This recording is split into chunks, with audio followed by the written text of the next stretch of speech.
Hey, welcome back, Mobility Project.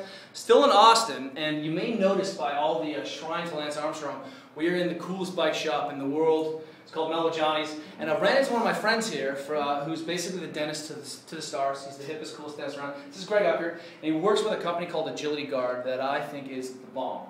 We'll put a link up to the site.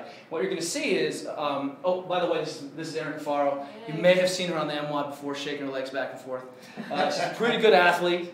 What we're here is doing some performance testing, that if we can change the position of our athlete, we know we get into a better output, better in a situation where we can create more force. And we'll just talk for a second, what is Agility Guard? Sure. Agility Guard it's evolved from TMD dentistry. I'm a TMD doctor. What's TMD mean? TMD, temporomandibular disorder. Oh, okay. Check, hey. So it's a bigger bucket that we fit. Lots of people say I have TMJ, my joint pops and clicks. Well, everyone has a TMJ, I have a TMJ. We've all got it, but some people's function good, some people's don't. What we know in TMD dentistry is the way the teeth fit together dictate alignment of the lower jaw to the upper jaw. That alignment of the lower jaw to the upper jaw dictates head position. If the bite's off, the head position's off, and we see that disseminate all the way from the atlas down to the SI, affecting orthopedically the way a person presents. So Agility Guard grew out of that TMD dentistry. We use the same equipment in TMD dentistry to identify an ideal bite position for an athlete, which facilitates ideal alignment, lower jaw to upper jaw, giving us good head position, and leading to all the things that Kelly sees in his athletes' better output in whatever sport it is they're performing. Now, I want to say that I got an Agility Guard from you, I don't know, 4 or 5 months ago, and it's radical. That when I put that position in, I closed that circuit, I end up with better head position, better thoracic positioning, my front squat goes up, everything goes up, and all I have to do is close down on that thing. I had a terrible bite, true? Yeah, you did. Very small. Great guy, terrible bite. Terrible bite.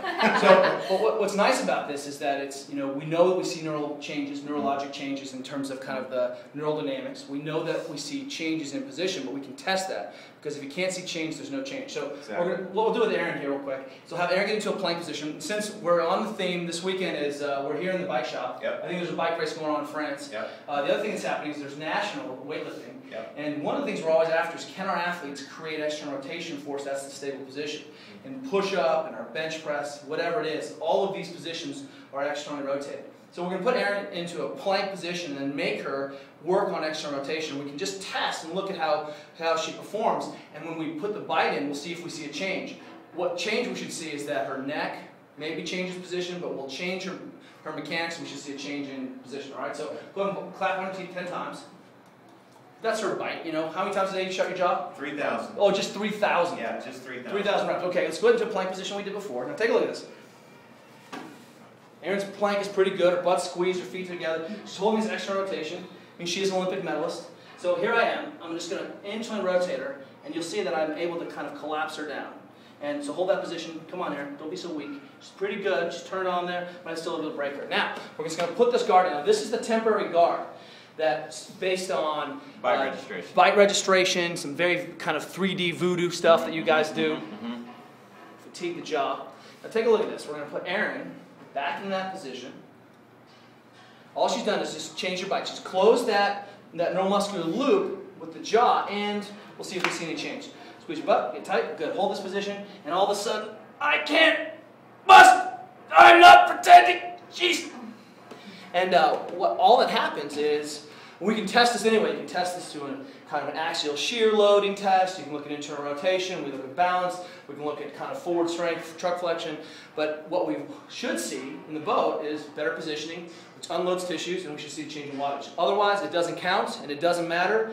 And it turns out it matters. It matters, big time. And where can I find out more about this stuff? AgilityGuard.com. There's a dentist locator on there for your area. I'm in Austin, Texas, but we're able to fly and get to whoever needs this kind of a service. Our numbers say that 80% of the population walking around is deviated somewhat from optimized alignment, so we can help a lot of people. Just give us a call. Thank you. If you want to go faster. And by the way, MobilityWOD's, good cup of coffee here. We'll see you guys tomorrow. Awesome. Dynamite. All right, let's put the gold back in here.